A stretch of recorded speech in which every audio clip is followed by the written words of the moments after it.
பொதுவாக எந்த மேடை ஏறி பேசி எனக்கு பழக்கமே இல்லை. என்றைக்குமே நம்ம அதிகமாக பேசக்கூடாது.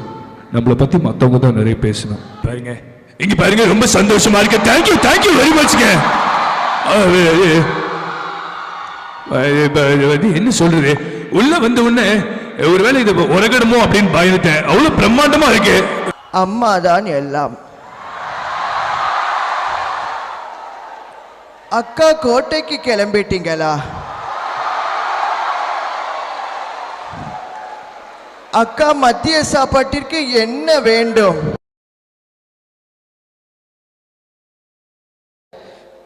நீங்க எல்லாரும் சிங்கம் 3 பார்த்துட்டு வந்திருக்கீங்கன்னு நினைக்கிறேன். அப்படி கத்துறீங்க. ஃபர்ஸ்ட் ஒரு நிகழ்ச்சி எப்பவுமே சிறப்பா இருக்கணும்னா அந்த இடத்துக்கு நம்ம சூப்பர் ஸ்டார்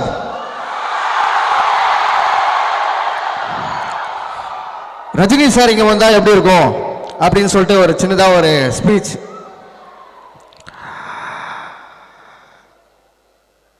இந்த விழாவிற்கு வருகை தந்திருக்கும் பெரியவர்களே, தாய்மார்களே, என்னை போல வைத்த தெய்வங்களாக தமிழ் ரசிக பெருமக்களே,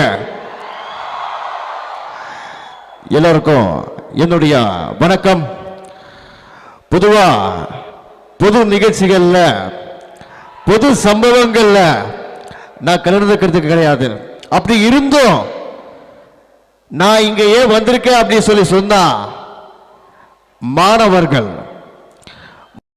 என்னோட படங்கள்ல சொல்லுவேன், நான் சொல்றதையும் செய்வேன், சொல்லாததையும் செய்வேன்னு சொல்லி அதை செஞ்சுக்கிட்டு இருக்கிறதே மாணவர்கள் தான்.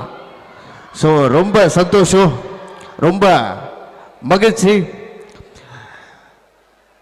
பொதுவாக காலேஜ் ஃபங்க்ஷன்ஸ்க்கு வரும்போது நான் அதிகம் பேச மாட்டேன். ஏன் சொன்னா, இங்கே படித்தவங்களா இருக்கீங்க, நான் படிக்காதவன், என்ன பேசுறது அப்படி யோசிக்கும் போது ஒரு சின்ன ஒரு மெசேஜ் சொல்லிட்டு கிளம்பலாம் அப்படின்னு சொன்னா, என்ன சொன்னா, இந்த உலகத்தில் வாங்க முடியாத 3 ஒன்று அப்பா, இன்னொன்று அம்மா, இன்னொன்று டைமை எவ்வளவு கரெக்டாக பயன்படுத்தினா தான் மேலே வர முடியும் சொல்லி, நீங்க எல்லாம் உங்க நேரத்தை ஒரு நல்ல விஷயத்துக்காக பயன்படுத்திக்கிட்டீங்கன்னு சொல்லி உங்களுக்கு விடைபெறுகிறேன். நன்றி, வணக்கம். Power star